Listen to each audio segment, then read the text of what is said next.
Olá, meu nome é Alexandre Carvalho e eu vou apresentar o estudo de distribuição de cargas térmicas em motores estato-reatores. Esse estudo foi realizado com o orientador Oleksiy Shinkarenko.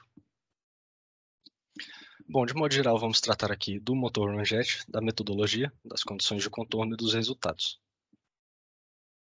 Os motores ramjet são motores estáticos, ou seja, eles não possuem componentes móveis. Isso os torna geometricamente muito simples, porém com envelope operacional limitado, visto que eles precisam da velocidade do veículo para poderem gerar a compressão e o empuxo. Justamente por isso, temos um exemplo acima, é uma dos mecanismos inventados para se contornar esse problema, onde a propulsão inicial em Mach menor do que 1 é dada com grão propelente. Né? O grão propelente preenche a câmara de combustão até que a velocidade operacional ultrapasse Mach 1, onde é possível ter aí a propulsão ramjet.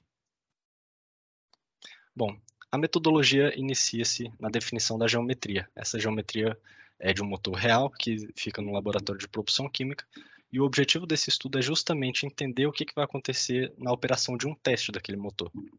E justamente por isso nós estamos definindo na simulação a convecção livre na superfície externa do motor, ao invés de ser uma convecção forçada, como se daria numa operação normal ao ar livre. Né? Essa seção que nós podemos ver é da câmara de combustão no centro, com o bocal à direita. É importante ressaltar também que no laboratório nós temos a seção também à esquerda, que é a seção do aquecedor, que vai simular o que acontece no difusor durante uma operação. A malha foi definida para otimizar a resolução radial, né, justamente porque a transferência de calor vai se dar em módulo muito maior nessa direção do que nas outras. Também vamos ter uma transferência de calor na direção longitudinal, porém não se compara, né? Então a resolução radial foi o objetivo primário desse estudo.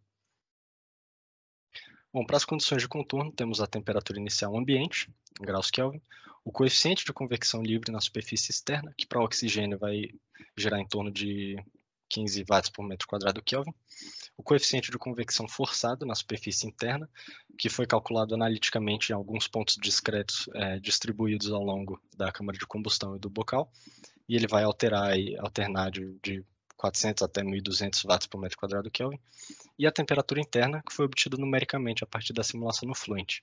E aí, para a câmara de combustão, vai se dar entre 1.800 e 2.100 Kelvin. Aqui nós temos a definição da temperatura na convecção interna, que vai variar novamente, como é possível ver, de mais ou menos 1.800 até 2.000, logo antes da entrada do bocal. Bom, para os resultados, nós temos aqui um gráfico demonstrando a diferença entre o CFD e o mecânico para a temperatura das paredes. É interessante ver que há uma clara convergência até aproximadamente 0,8 na posição horizontal em metros. Isso se dá justamente porque na entrada do 0,8 temos o bocal, e esse bocal vai ter uma alteração tanto nas propriedades físicas do motor em si, quanto nas propriedades físicas do escoamento. O CFD está analisando apenas o escoamento, então ele está analisando o fluxo subsônico que está acontecendo na câmara de combustão, se tornando um fluxo supersônico no nozzle.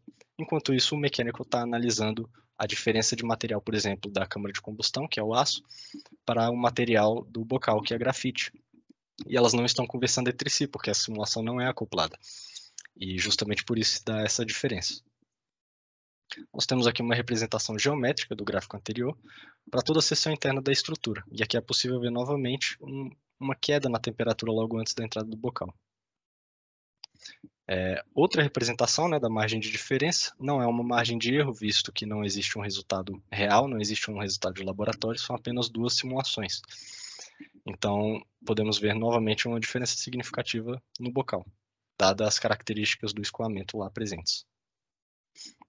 Bom, foi definida uma margem de segurança, né, utilizando-se um fator de segurança de 1,9. Né, para a indústria aeroespacial, geralmente, a margem de segurança vai girar em torno de 1,3 até 2,5, dependendo do tipo de operação que vai acontecer, né, e do material que está sendo utilizado, por aí vai.